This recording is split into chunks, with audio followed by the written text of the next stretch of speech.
This is Far From Home. I'm Scott Gurian. It's hard to believe, but this past Saturday, July 17th, marked the 5th anniversary of the day my brother Drew and I, along with our friends Jane and Rosi, set out from southern England on an 11,000-mile road trip across Europe and Asia. Over the 7 weeks that followed, we'd cross 18 countries, 8 time zones, 5 mountain ranges, and a few deserts, before eventually ending up in Ulan-Ude, Siberia, just north of Mongolia. And along the way, we'd have all sorts of crazy adventures, ranging from crashing a wedding in Kazakhstan to visiting Iran as American tourists, not to mention an emergency rescue and countless breakdowns and mechanical difficulties, often in the worst possible places. If you're a longtime listener of my show, you probably remember some of these stories from the first season of Far From Home, where I documented my journey. But I know a lot of you are new here and maybe haven't had a chance to delve back into my archives, so today I'm going to spend the episode looking back at that trip. And by the way, even if you have followed the show from the very beginning, I still think some of you might find this interesting. A few weeks ago, to mark the occasion of this anniversary, I asked Drew and Rosie to join me and a small crowd of Far From Home fans and listeners in Clubhouse, which is an audio-based social media app. We had a wide-ranging discussion looking back at some of the highlights from our adventure. We shared behind-the-scenes stories and took questions from the audience. To set the scene, I began by playing the original trailer from the first season of my show. So you want to hear about my trip, I guess? Yeah, I'm dying to hear about this trip. And I swear to God, Scott, if you're just going to tell me you're going to the moon, I'll just cry. No, I'm not leaving for the moon, but probably going to somewhere almost as remote as the moon. Oh, God. I'm feeling anxiety for you right now, and you haven't even told me yet. Over the past few months, I've been telling all my friends about this massive road trip I'm taking with my brother this summer.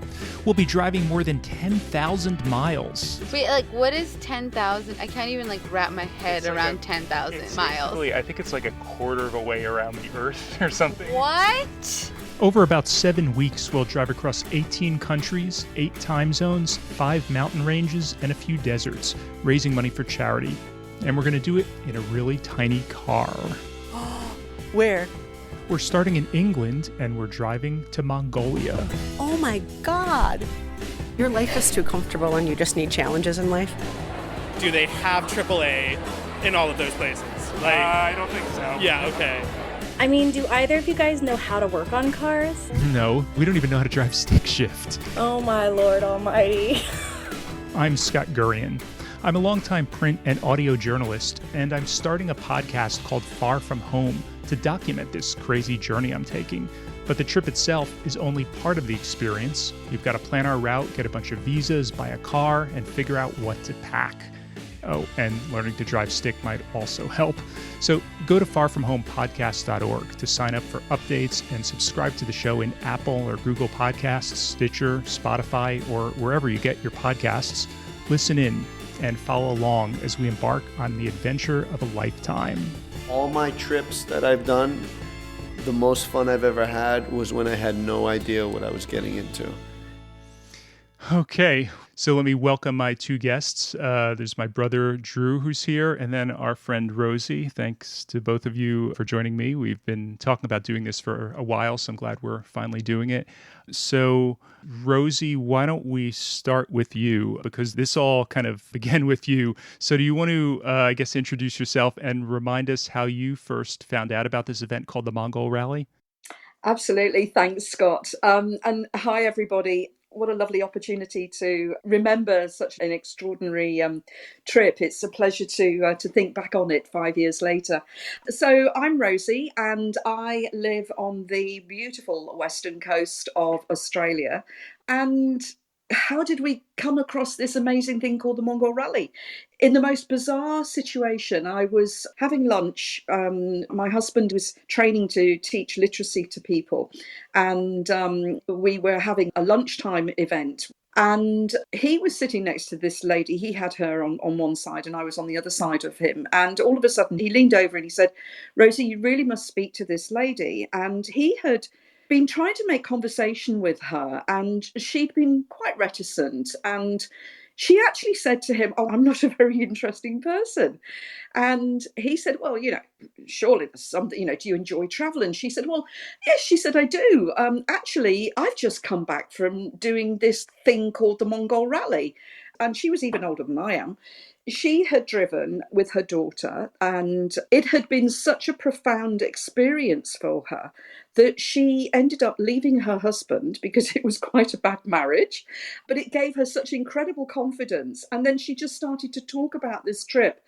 And she said to me, the amazing thing is that nobody's really been interested in it. Nobody's been asking questions. I was firing questions at her as fast as I possibly could do. And I said to Alan, "I'm going to do that." And he said, "I'm not." And I said, "That's okay. Jane will." And there we go. I phoned her up straight away afterwards because Jane lives in England. And it's kind of rolled on from there. And who is Jane for people who don't know? Jane and I have known each other since we were 19. We shared a house together when we were 19 and been friends through thick and thin. And it's such a shame that she can't be here tonight, but she's got other commitments. Right.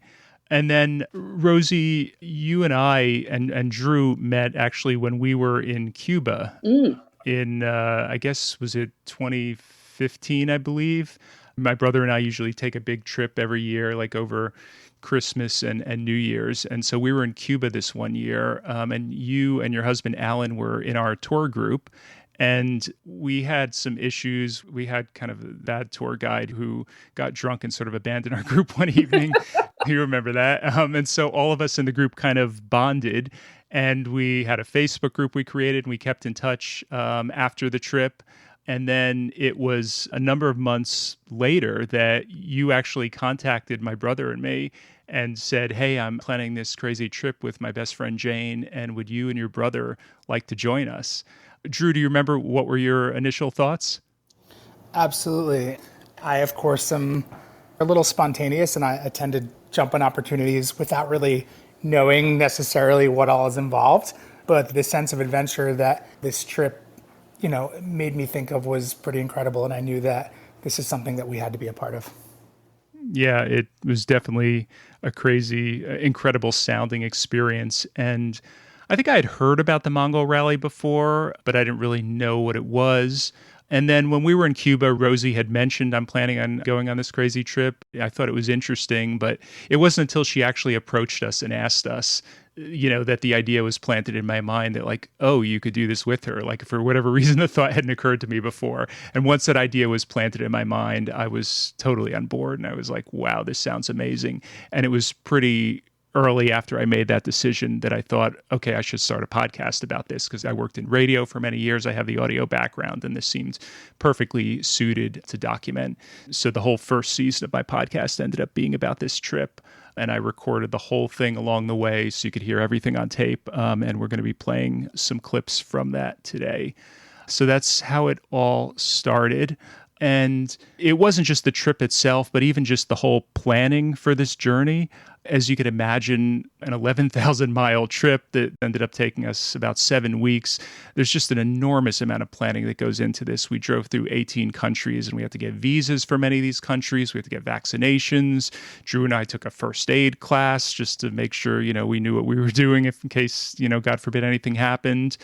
We had to plan out our route, and Rosie, thankfully, took the lead on much of that. Just so much work, months and months of planning that had to go into all of this. And there were also just a ton of emails and phone calls that we had to make. It was kind of a nightmare. But there were also some funny moments like this. Every day I seem to get sucked down another rabbit hole of bureaucracy. What country or state will you be traveling to? United Kingdom. Will you be going anywhere else? Yes. Where will you be going next? France. Will you be going anywhere else? Yes. Even what I thought would be simple things like notifying my credit card company of my travel plans turned out to be tricky. Okay, I can only add one more destination for this trip.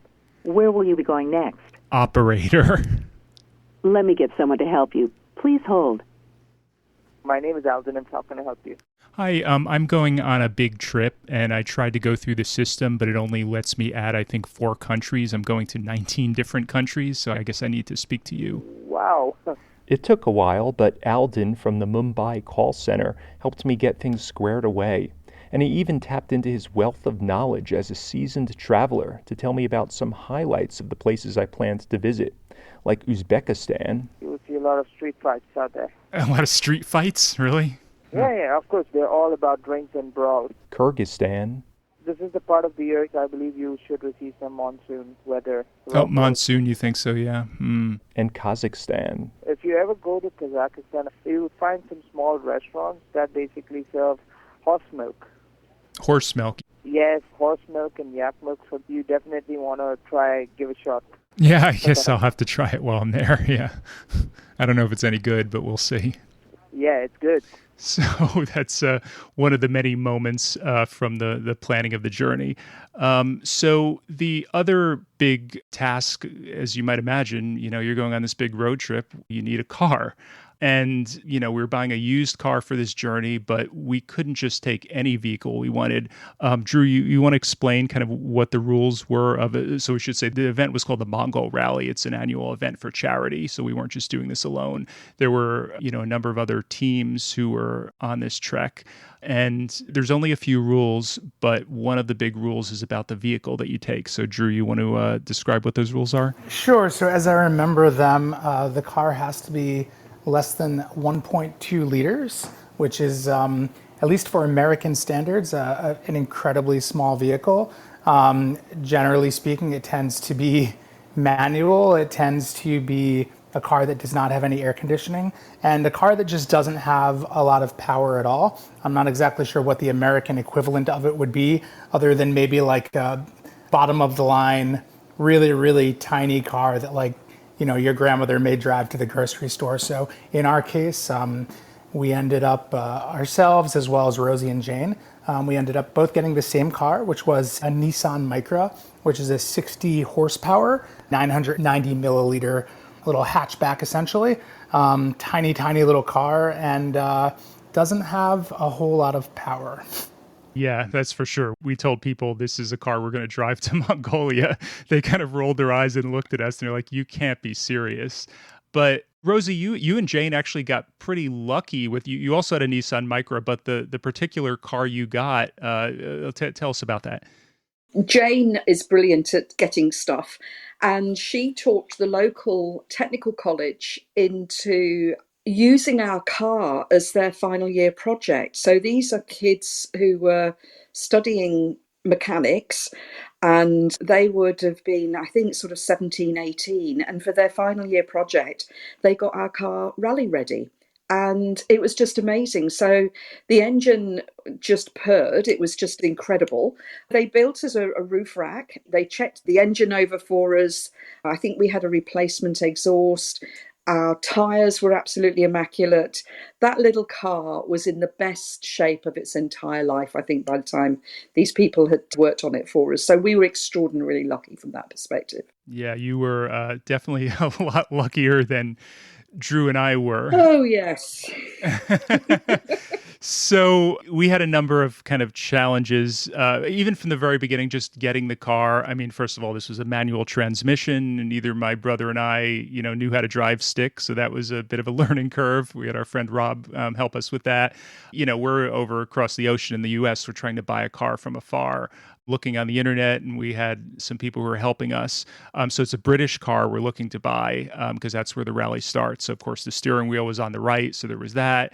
And also, as Drew mentioned, a lot of these tiny cars, just because the engines are smaller and because they're in the UK where it, doesn't tend to get super hot in the summer, many of them don't have air conditioning, which ended up being fun, on our journey later on when we were driving through places like Iran and through the Karakum Desert in Turkmenistan, which is the hottest desert in the world. We just have to have the windows open as much as we can and have cooling towels around our necks and, did the best we could.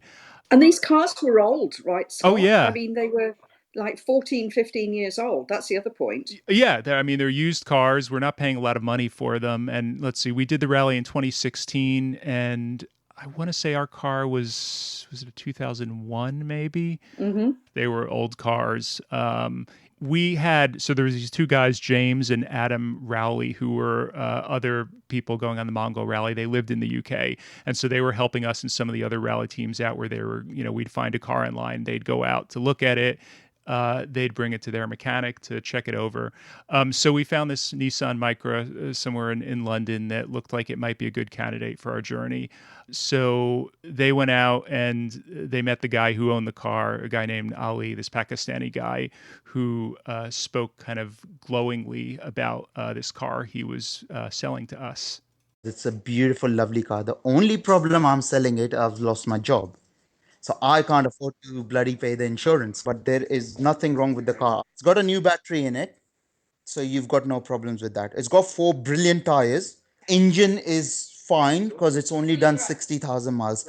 So, at first glance, the car did look pretty good. So, we bought the car from him, but then Adam and James took it to their mechanic. Unfortunately, because of the logistics, they couldn't have their mechanic do a thorough inspection before we bought it because he was in a different part of England. So we had to buy the car first. They did just a quick visual inspection, looked underneath, looked okay. They brought it to their mechanic for a more thorough inspection. And then the picture didn't look, quite as rosy. They gave us a call and gave us the news. I've got some bad news about the car that we bought for you. The mechanics got it up on the ramp to do the checks. They've changed the oil, and other than it needing a new exhaust, there's quite a lot of rust on the underneath. Now remember, Adam had said this looked like the best of the 10 cars he had purchased for other rally teams. So this wasn't quite the news I was expecting to hear. How bad is it? It's not structural, but there's about 3 or 4 quite large holes that are about 3 inches in length. I've had a look under, and it doesn't look great. But not to worry, the mechanic said he'd be able to weld the rust on the door sills. And he said, he later said that, well, maybe it wasn't that bad after all. I was still a bit concerned, but we'd already sunk like $800 into the car by this point. So we had no choice but to kind of trust that things would turn out okay. So a few weeks before the rally, I fly to London, I pick up the car, and I meet up with Drew, Rosie, and Jane, and we make some more last-minute preparations. Like they have their mechanic at the technical school give us a quick lesson in basic vehicle maintenance. And then we head to Halfords, which is a local, car supply store in the UK, to figure out what sort of stuff we need for our trip. And at one point, one of the store associates comes over to help us. And it's clear that we're in totally over our heads, and we have absolutely no idea what we're doing. You folks all right? Well, in a manner of speaking. That's Radweld, isn't it? It is, yes. Would you recommend also getting the engine stop leak stuff? Engine stop leak will work if you've got a cork gasket or a rubber seal that's leaking. Do we know it that? swells them up. Yeah. That's how they work. So it won't work on a head gasket, but it will work on oil seals, it will work on rocker box gasket, things like that. So We have no idea what any of that is. You're going on the continent? Yes, but going to Mongolia. To Mongolia. Mongolia. And Turkmenistan, Iran. Yeah. We really are. We really are. Yeah, I'm sure you are. And I'd take some stop leak then if it was me. Some engine stop It leaks. wouldn't hurt. It wouldn't hurt, just in case. But where do we might put get it you- again? In the If engine. you put it in the engine. All right? So if you do get a leak, you put it in your engine. And it might help you a little bit. Okay. God, we need something to help us. Oops. Yeah, we've got this. So finally, the big day arrives. We drive to Goodwood, this famous racetrack in southern England, where we meet up with all the other rally teams, and we do a lap around this track, and then we're on the way. Rosie, what was that like for you, after having spent all these many months planning this journey to finally hit the road? It was amazing. I mean, we were late getting down to Goodwood, if you remember, and then we just all got really rather drunk that night. I think it was just the sheer relief of it and starting to meet everybody else. And that was just incredible. People were dressed up, people were being silly. Everybody was just on such a high. And then there was this amazing moment where, you do a lap around Goodwood and then you're off. And it's, dashing down to the coast to get across to the continent before it gets dark and we can make our first stop. It was just... It was so exhilarating. I think that's the only word. It was just mind-blowingly exhilarating. And I'll add that none of us had ever done anything even remotely like this before. So we had absolutely no idea what adventures, obstacles, and highlights lay ahead of us in the coming 7 weeks. We just had absolutely no idea. And just to explain this again, this isn't a race. It's called the Mongol Rally, but there's no like winners or losers. The idea is just to, get to the finish line, and there's no set route either. So everyone begins at the same place and they end at the same place, but you kind of choose your own route in between. So you could go whichever way you want. Some people just drove across Siberia. Some people, a lot of the groups kind of went the way we did across Central Asia, but you kind of pick that, on your own. And there's very little support from the leaders of the rally. You're basically on your own for most of it. Drew, what do you remember from that first stretch of the trip across Europe? Were there any highlights there for you? I mean, not really knowing what the adventure is going to bring. I can just recall doing that lap around the racetrack, getting out and being like, oh, which way's Mongolia, left or right? And just sort of making that turn. And that's when that isn't really when the adventure started. We'll get to that. But yeah, it was just a real sense of excitement of the unknown. I can recall an early highlight, which I don't know if you're going to talk about, but on the first day we were heading into the Channel to take the car train across into France. And, there's the height warning thing hanging above the roadway leading into the train car, or the car train rather. And, we took a quick look and all seemed to be all right.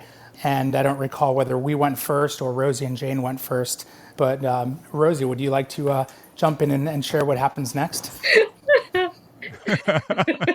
Yeah, but I'm going to moderate my language. So Jane was driving. I'm going to, everybody hear this. Jane was behind the wheel. And we saw this thing coming towards us. And I said to her, that looks a little bit low. No, it's not a problem, she says. We're in a Nissan Micra, a tiny little car. And she actually accelerated towards it. She'd completely forgotten about the roof rack. And on the roof rack, we had canisters for fuel. We had all kinds of stuff up there. And she had hit this so hard that she'd actually lifted a little bit of the roof rack out of the roof. And we didn't really understand the implications of that until the first time it rained really heavily, and we were just soaked because there were holes in the roof, and we actually had to batten down the roof rack using some straps and things. So we've not even left the country at this point. Anyway, she knows I've never really truly forgiven her for that one. Yeah, so right from the very beginning, it was like, okay, what's happening? And it's not very fortuitous for the rest of our trip. So yeah, most of the trip, across Europe, as you might imagine, is pretty straightforward, just kind of driving on highways.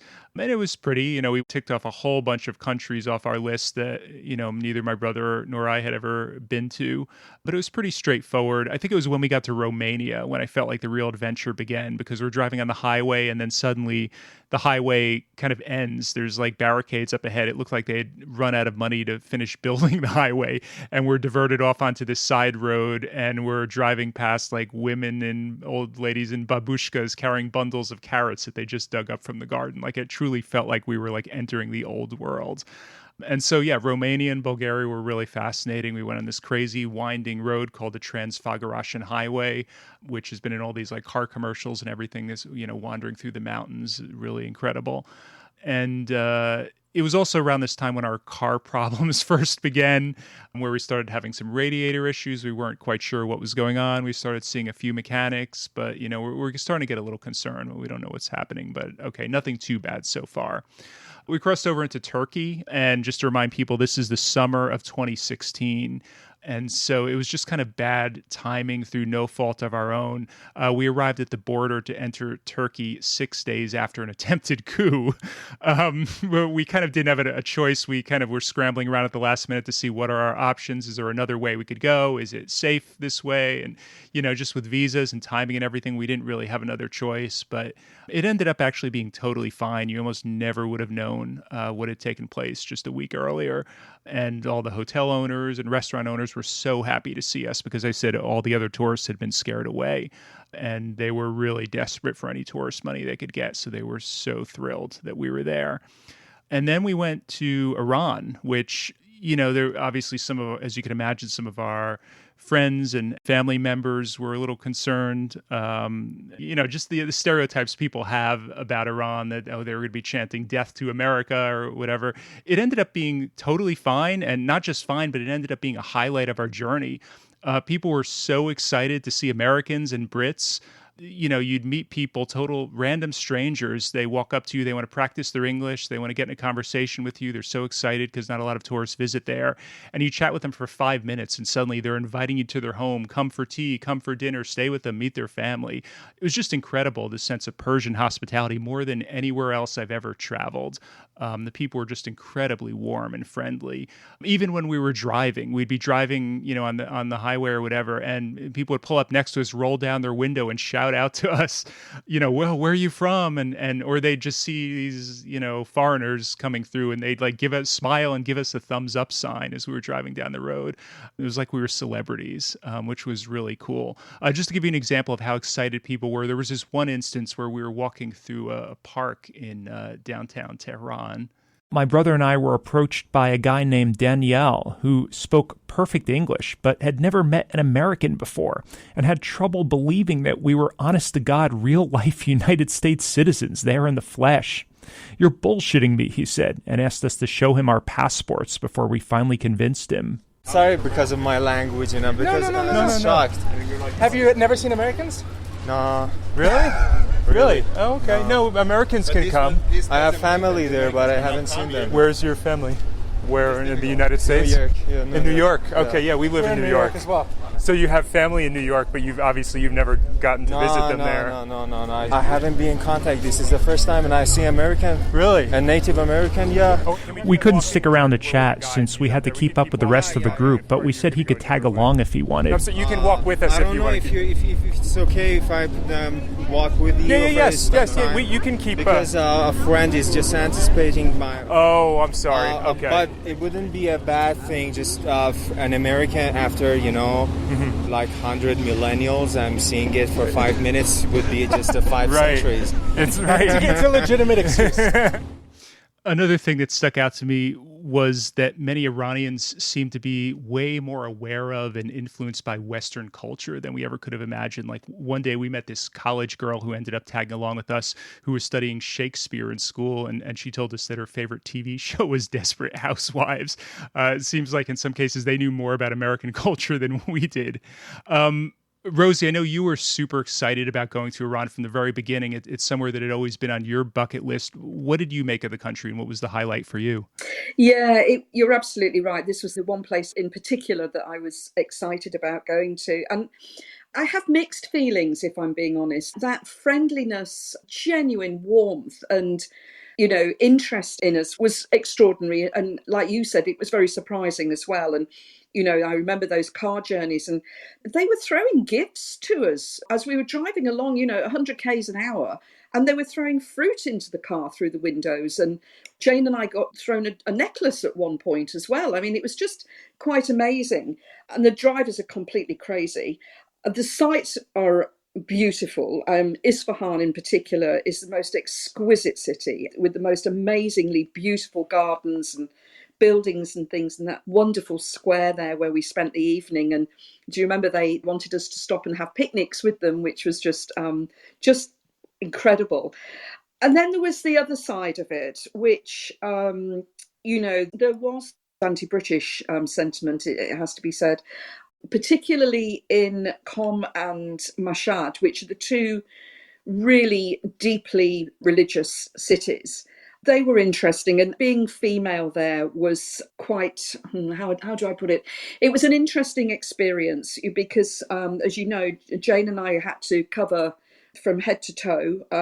We had our lipstick wiped off us by very aggressive, what did they call them? The religious police. And there were those blue feathery things that they poked us with because I had a little bit of hair showing beneath my scarf, which was, that was quite confronting. And we were very, very aware of the need, to comply with the rules and to be respectful of the rules that were there. But nonetheless, it was quite confronting. And I think, we heard about another female rallier who'd been taken down to the police station because her top didn't quite cover her bum. It was supposed to come down to sort of mid-thigh. So that sort of thing was quite confronting. And it was very difficult as well. In one of the mosques that we went to, the religious fervour was so sincere and so authentic that I felt quite uncomfortable because I was there as an observer and it didn't feel quite right. It was a very emotional experience for a lot of those people. There was a lot of wailing, a lot of crying, a lot of pushing and shoving. I was actually quite uncomfortable. I was pleased to have experienced the mosques, which are so beautiful, but it was quite challenging being part of that. So it was with mixed feelings that we left for me. The history blew me away. And as I say, the cities were just extraordinary, but it exceeded all expectations. Yeah, I agree. I think you summed it up pretty well. I think the interesting thing about Iran is that there's kind of this constant tug of war, I got this sense, between kind of the hardline Islamists, the kind of more conservative and religious parts of the country versus the younger generation who's much more relaxed about things.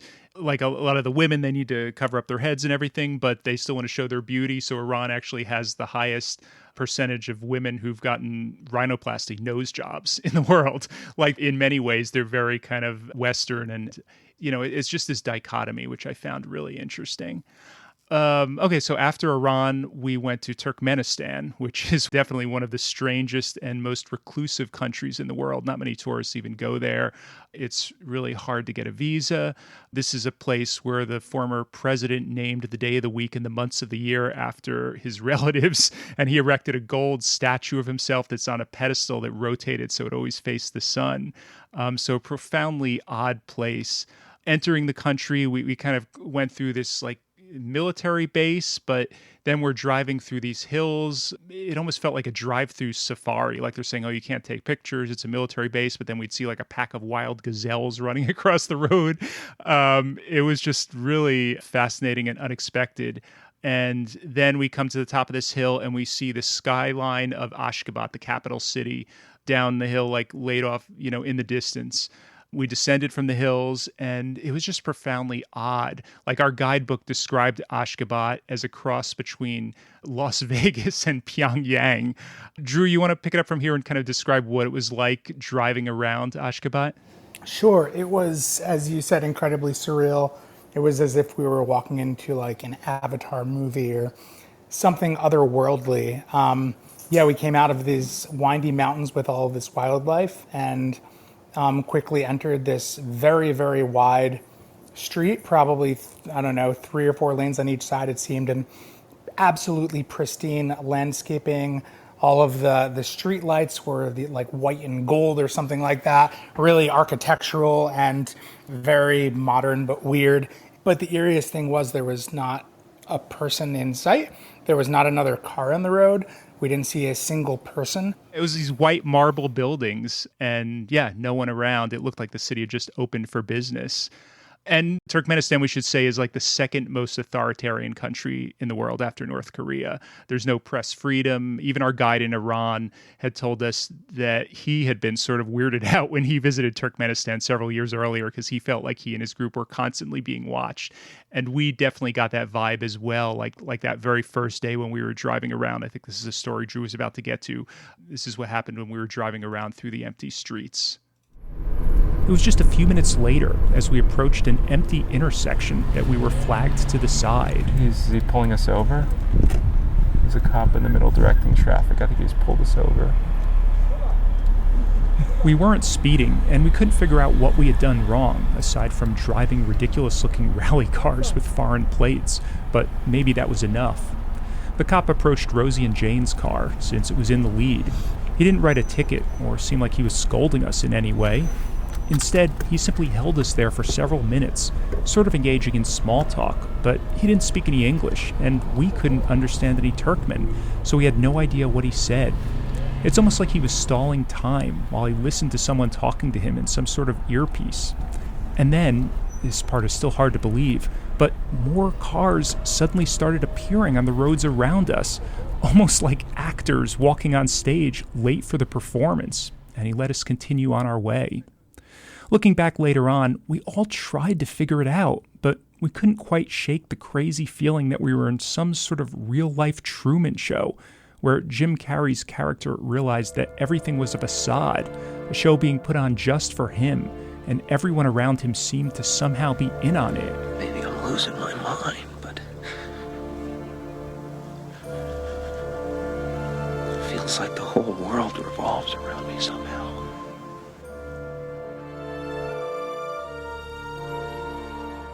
So yeah, very weird place.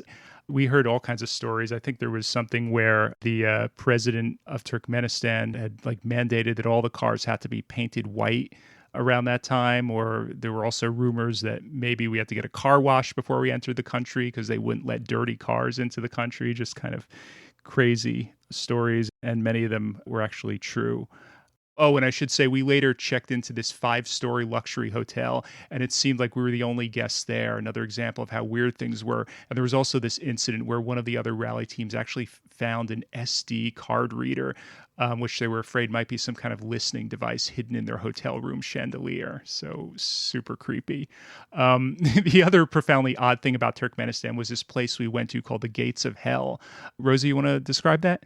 Oh, yes, because we were actually very naughty, weren't we? We were driving there illegally as well. As we entered into Turkmenistan, we had to tell them exactly where we were going to.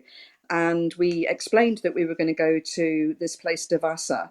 And then we showed them the route that we were going to take to get into Uzbekistan. And they said, no, not allowed to do that. And they actually do you remember? They drew the route out that we had to take, and we were supposed to show that wherever we went. So we ignored that. We had a date. There was going to be a Mad Hatter's Tea Party on the 5th of August, I remember, at this place called the Gates of Hell. And about 45 years, well, now 50 years ago, the Russians were apparently looking for coal and had started digging and got gas. And this thing collapsed in on itself. And so they decided that the best thing that they should do is to set fire to the gas so that it could just burn itself out. Only it didn't. It was still burning then when we were there 45 years later. I'm pretty certain it's still... I think it's still burning today, as far as I know, right? It is, yeah. And the road to get there was just awful. It was terrible. The temperatures were probably the hottest, I think, that we experienced. They were kind of 48, 50 degrees. That's like 120 degrees Fahrenheit. Yeah. Lots of sand. But, at the end of it, we had one of the best parties ever. Yeah, we met a bunch of other rally teams there, and we actually spent the night camping out and having a party at the edge of this giant fire pit. And I think this other rally participant I spoke to, a guy named James Tuffle from Oxford in southern England, kind of captured the moment best. So to set the scene, we have a clear, starry night, and we are currently camped out eating dodgy chicken curry by a fire pit that's been burning for 40 years in the middle of the Turkmenistan desert, one of the most closed countries in the world. And we drove here from London.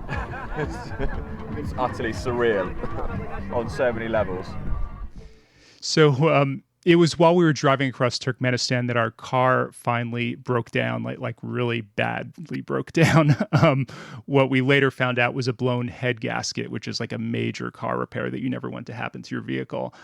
In retrospect, that rust that our original mechanic had found on the bottom of our car was probably indicative of the fact that there were larger undiagnosed issues that were hidden on our vehicle from the very beginning, but we hadn't known that at the time. So the mechanic in Turkmenistan kind of needed more time to fix our car, but we only had a 5-day transit visa to, drive across the country. We couldn't get it extended. We tried. So we ended up having to put our car on a flatbed tow truck and get it towed 6 hours to the border of Uzbekistan, cross over, and then wait a week for a new head gasket to get shipped from Dubai. And then we got our car's engine totally disassembled and rebuilt. Even after that, we still continued having issues. We crossed into Tajikistan, and there's this amazing situation that I managed to capture on tape where some police officers pulled us over after aiming their radar gun at another car, actually, but trying to say that we were speeding, and they tried to get us to pay a $100 bribe. And after haggling with them for quite a while, we eventually ended up giving them a bottle of vodka to get out of it. I don't have time to play the exchange here, but it's really pretty incredible. So I highly recommend checking that out on my podcast. Drew, you want to talk about the Pamir Highway in Tajikistan? Sure. So the Pamir Highway notoriously was one of the most dangerous roads in the world because of rock slides and exposed cliffs. And certainly one of the aspects of this adventure that I know we were all really looking forward to, and probably, to some extent equally as nervous at the same time.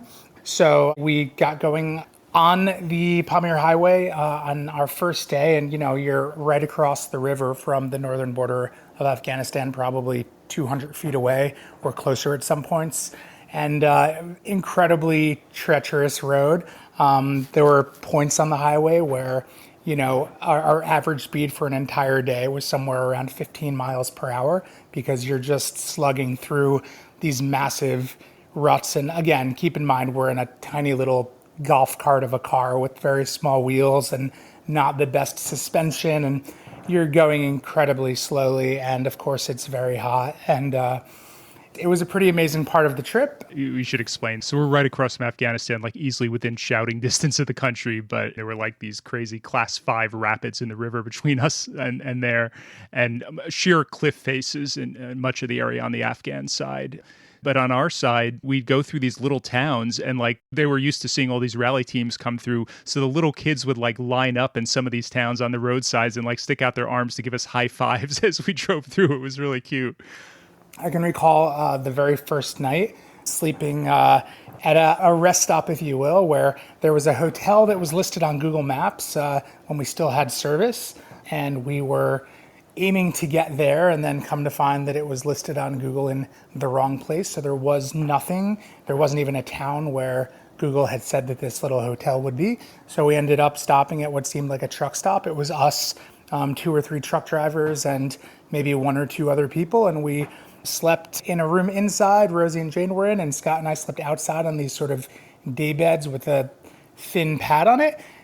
Slept over there, and it felt a little sketchy at first because we had no idea where we were or whether or not we were in a particularly safe situation.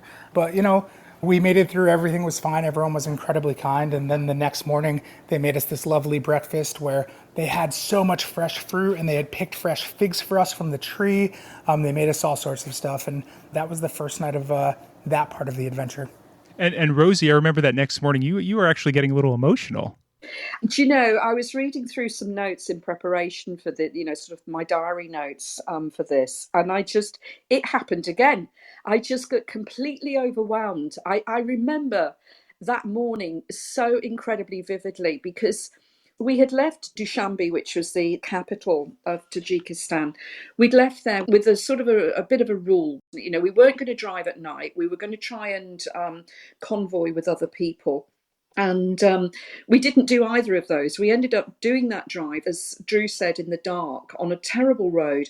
Jane was beside herself with concern about being so close to Afghanistan and the border. We couldn't stop and camp. We did have tents with us, but we couldn't because there were all these signs about landmines, so camping wasn't even an option. And we just didn't know what was going to happen. And I think things were sort of emotionally very, very, high levels of sort of apprehension about all of this. And then that next morning, the sun was shining. There were fig trees, as you say, with, the light was sort of dappled through those. There were pomegranates hanging down there. These people were bringing us the most amazing tea to drink. And I stood in the middle of the road and just looked, and the Panj River was to the right of me. And as you say, a couple of 100 meters away is Afghanistan and all that comes with the name of that country. And we'd driven there in these ridiculously stupid little cars, but there we were. It was overwhelming. I still remember that feeling, and I love that feeling. For me, that is so much what this trip was all about. Exactly. So, yeah, let me skip ahead a bit because I do want to make sure we leave plenty of time for people's questions. But, we had more car trouble in Tajikistan and seriously thought for a moment that we might have to abandon the rally, but somehow our car miraculously started working again. We camped out in this one area that was nearly 3 miles high and ended up getting altitude sickness and something close to hypothermia because we didn't think we'd be anywhere where we needed to bring super warm clothing. And then Kyrgyzstan, we made the mistake of trusting Google for our navigation, and what was supposed to be a 10 to 12 hour trip turned into this 2-day odyssey on this crazy winding path through the mountains. Kazakhstan, we reconnected with this woman named Diana who we had met in Iran. She let us stay with her and her family in the city of Almaty and even took us to her friend's wedding, which was sort of interesting. In from the back door of the ballroom walked a performer dressed in really bad drag. He was wearing red stockings and a plaid dress that looked like it came from the Salvation Army, sunglasses, a red feather boa, and greatly exaggerated poofy breasts. My brother turned to Diana. "What the hell?" he asked. No, she shrugged as if this was totally expected. "It's a lady boy."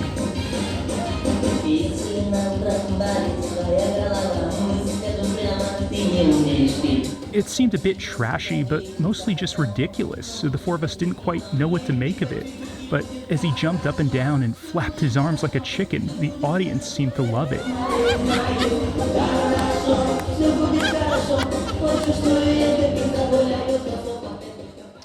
So there was that.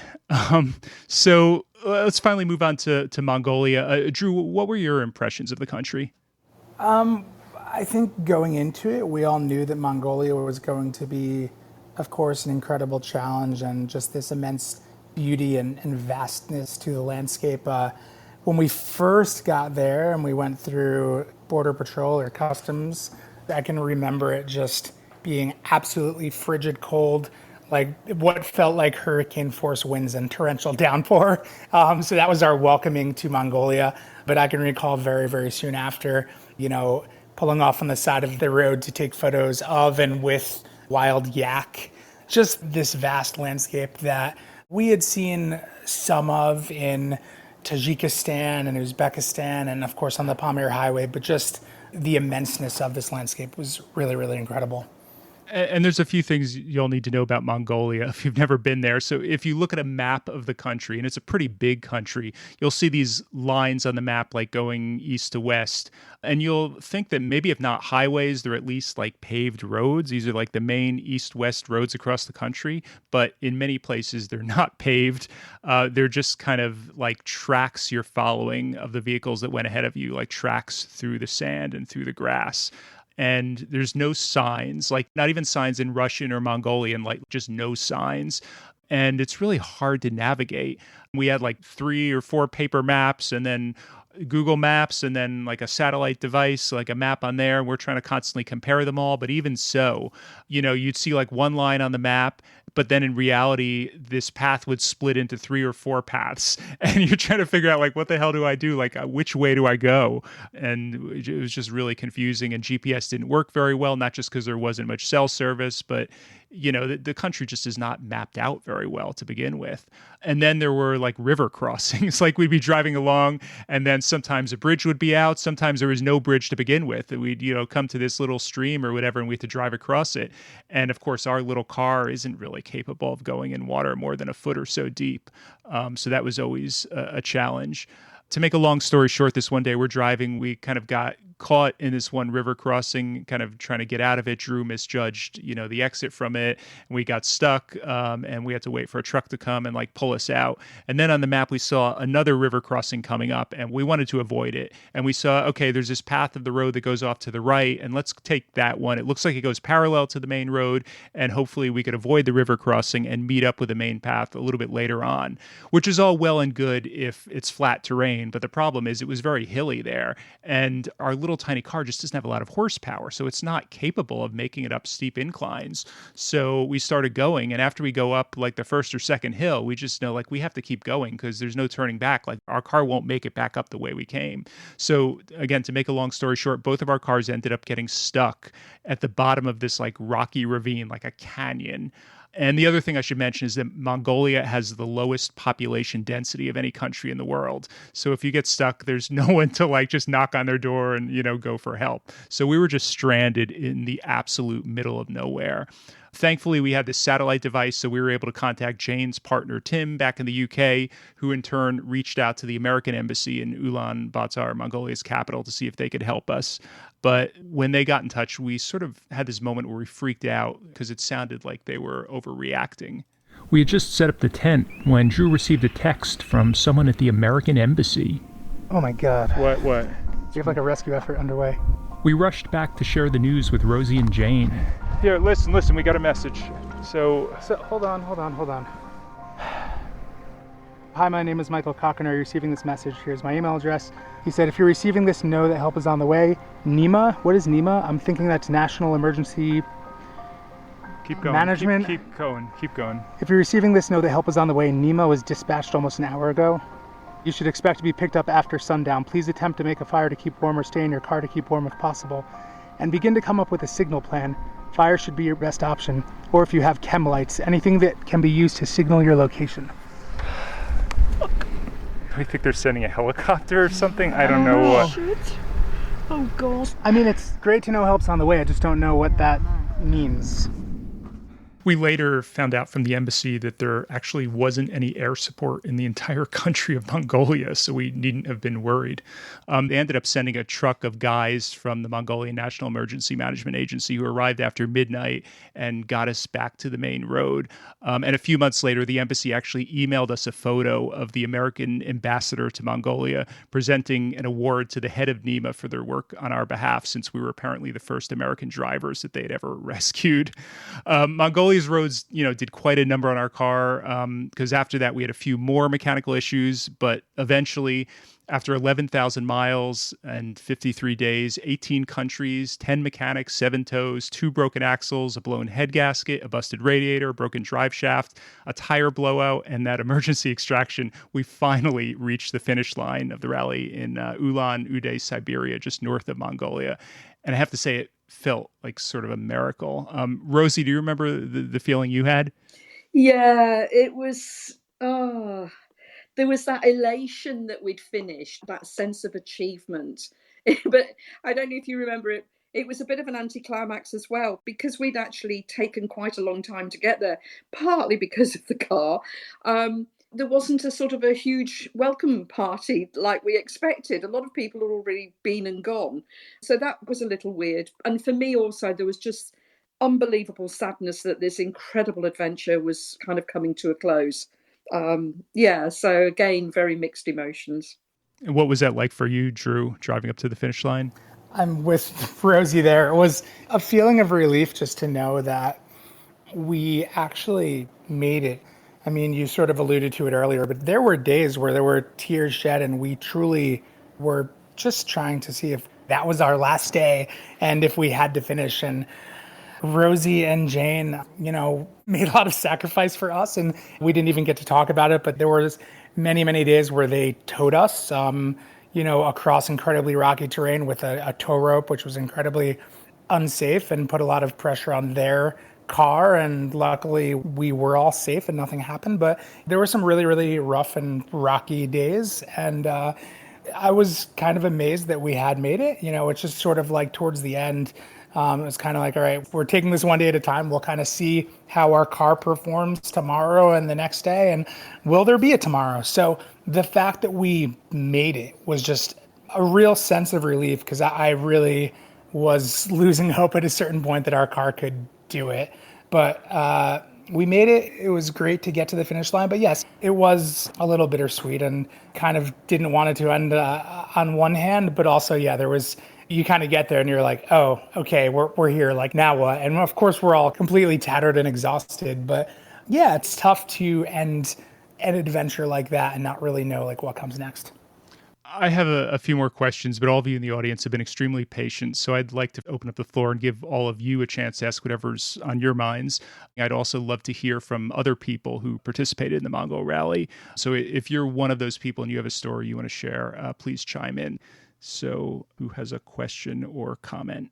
Scott, this is Clark Hill. Good morning, everyone. Thank you for this story. Yes, hi there. It's amazing. I'm blown away that you had this adventure while still capturing it. I have my hands full when I travel for video or anything. How did you do it? What's your gear list briefly, or have you posted that?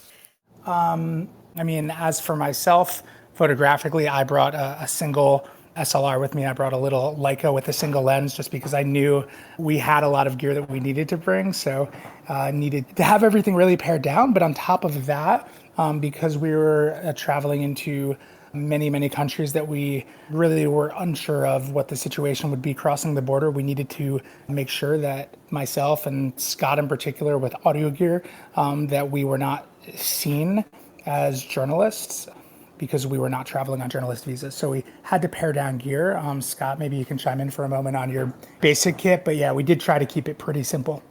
Yeah, I definitely couldn't bring all my big, fancy, flashy professional gear that I would use back at home. I just brought a couple little handheld Tascam recorders. Actually, if you look on my website at farfromhomepodcast.org, and there's a page that says media coverage, and there's a link to an article. I was interviewed by Tascam, which makes these audio recorders.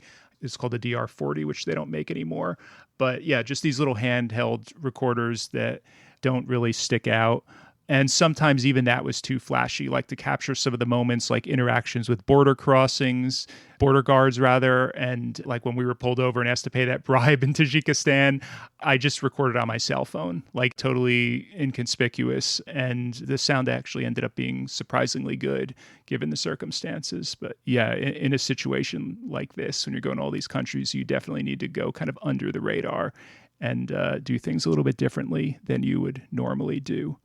I think, Scott, you've just reminded me as well, talking about the border crossings. Do you remember when I think it was going, between Russia and Mongolia, or it might have been when we were going into Russia, and you had been told that everything had to be taken out of your car, and you were, busy doing that. And I was speaking to one of the border guards, and all of a sudden the dogs just went crazy. Do you remember? And they'd actually planted a bag of synthetic cannabis into the car because they were training the sniffer dogs. Do you remember that? Yes, I do remember that. Yeah, they're like, oh, don't worry. We're just testing it out. Don't worry. It's like, why are we the guinea pigs? And then some of these countries also, like in, I want to say it was Uzbekistan, where they're like going through your phone. Like they ask to look at it, and they're like looking through all the photos you took to see if you took pictures of government buildings on the way out or coming in, if you have any like scantily clad women or anything. Like it's against the law there, and you could get in big trouble. And even like all the photos I took in the country, like, it was total invasion of privacy. Like I felt really weird of someone looking through all my apps and everything. So I made sure, I knew this might be a possibility. So I logged out of all my apps ahead of time. I had a special app on my phone where I could actually hide all the photos I took. But it's weird because this is like your digital life on your phone, and you can't even see what they're doing. They take your phone and they go off and they're looking through everything, but you kind of don't have a choice. So that was really uncomfortable. But you plan for the trip, you read about things like this. I mean, sometimes unexpected things happen, but also sometimes you know that this might be a possibility. So you take whatever precautions you can. So thank you, Clark, for your question. Anne, do you want to, so Anne McCaskill was on the rally the same year we were there in 2016. And I should say that most of the rally teams were like young kids, especially guys like in their 20s or whatever. Rosie and Jane were not in that demographic, and Anne and her teammate were not either. Anne, do you want to introduce yourself and tell us who you are and about your rally experience briefly? I'm certainly not in the young category. A friend of mine who was from the neighbouring farm to me, where I was brought up in Fife, in Scotland, she and her partner were going to be driving the rally for their 70th birthdays, their birthday treat. But Kay is a retired vet, but in the winter, she's in an almond farm in Spain, and her partner, Duncan, was killed when a digger in the almond farm fell down on top of him and killed him.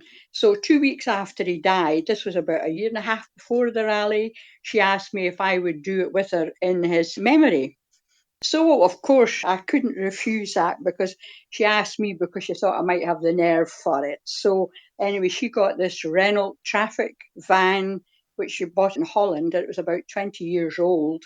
and, was the right engine size thing. We've got steel bottom put on it, 2 batteries in it, and it was a great car. And before I left, I knew that Kay was blind in one eye. And about 2 weeks into the trip, she said she wasn't going to tell me till the end, but her other eye wasn't always good. So that added to the excitement. But we made it. If you get a chance to look at our YouTube video, it's not a travel documentary, it's a travel log of 2 good old wifeys having a laugh, because really it was just so much fun. But there was a fair bit of excitement on the way as well. Oh, thank you so much for sharing all that. And remind us one more time, your YouTube, what is it called again? The Gallivanting Quines. In Doric, that's what a woman is called, a quine. So we're the Gallivanting Quines. Quine is Quine.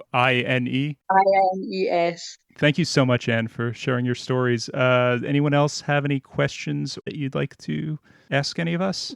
Hi, guys. Scott and Rue. So good to listen to you guys.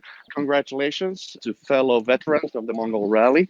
I've tried to retell this story to people that haven't done the rally, and it's a little bit difficult to get people that haven't done it to understand what we were all through. And listening to you guys brings back so many memories. I've also had a few ralliers here in Spain, where I live now, come and visit, and we've had some amazing re-encounters of the rally. So it brings back great memories. I do have a quick question before I leave you. Scott, Drew, is there one thing, if not more, that you would do differently knowing what you know today with regards to the rally? Get a better car. The whole reason that the rally organizers said get kind of a little tiny crappy car, they said, well, if you're forced to break down, you're forced to interact with the locals. So you're not just like zooming through a place, which I get, which totally makes sense. And, okay, you break down 2, 3, 4 times, that's one thing. But after the 5th, 6th, 7th time, it gets to be old real fast. And it also ends up costing a lot of money. And this is time that I would have much rather have had, like, exploring and meeting people. And I wish we had had time to, like, take some of those people up in, like, Iran, when they invited us to tea or to dinner or whatever. Like, we just didn't have time because we were so far behind schedule because of all these breakdowns. So it would be nice if I went again to have a better vehicle, not a perfect, pristine vehicle, but at least something slightly better where we wouldn't have had to have spent quite as much time and as much money getting it repaired as we ended up doing. I don't know. What about you, Rosie and Drew? Any other things you would change? I would have liked to have done it with just less stuff packed into our car. It was very, very difficult to stay organized. We had these plastic Rubbermaid kind of bins that we tried to keep stuff in, but it was just really tough to find stuff at times. And, whereas you see some 20-year-olds right out of university, which clearly we were not, but you see kids who just have like a backpack and 3 pairs of clothes and that was it, and who managed to do just fine as well. I think we're, a little bit older and more responsible in certain ways than some of the other teams, but I wish that we could have pared things back a little bit and treated it more like a bit more of a backpacking excursion. But yeah, there were so many things that we tried to plan for that when it really came down to it, it was impossible to really figure out, taking a car mechanic class, when realistically there's no way that we would have known how to diagnose or fix really almost any of the things that happened to our vehicle. But we made it through, and that's the most important part. Yeah, I think it was just the fear of the unknown, not knowing what we were getting into, that, in some ways we kind of tried to over-prepare. And we brought all these things like a clutch and different car parts that we never ended up needing. Inevitably, the parts we needed were not parts we brought with us, because there's no way to bring every conceivable, part in case you break down and need to get it. And then all kinds of things. We took this first aid class. We even brought an AED, like, I forget what it stands for, but like if someone has a heart attack in the middle of nowhere. I got rabies shots, which like ended up being incredibly expensive. Just God forbid I get bitten by a rabid animal in the middle of Mongolia and, you need to get treatment right away, but it's like a several days drive to get to the closest hospital. Like that's a really scary situation. So we just tried to over prepare. We didn't end up needing the vast majority of things that we brought with us and that we prepared for, but there's no way to know what possible contingencies, what could come up. So obviously, if you're in a really bad situation and then you're really happy that you brought just the item that you need for that situation, or you have just that bit of knowledge, but it's so hard to know what those things are. So any other questions? Yeah, hello. Can you hear me fine? Yes, we can. Hi. Yeah, hello. Hi, Scott, Drew, Rosie. First of all, the first time I heard the story and found out that you bought Nissan Micra, I just laughed out loud because I know those cars. The questions in the future, if all this situation goes away with the pandemic, would you ever go on a similar type of rally? Not the similar kind to Mongolia, but on other destination? I'd love to drive across South America. I think would be really cool. But Rosie, you actually took another trip. You and Jane went in Pakistan. You want to talk briefly about that? There was something that felt a little bit unfinished with me with the rally. And partly it's because by that time we had covered off so much of the old Silk Route. And I just felt that there was sort of another missing part of the Silk Route that we hadn't done. So we did a trip which actually started in far western China. We did this as a small group tour. There was about a dozen of us.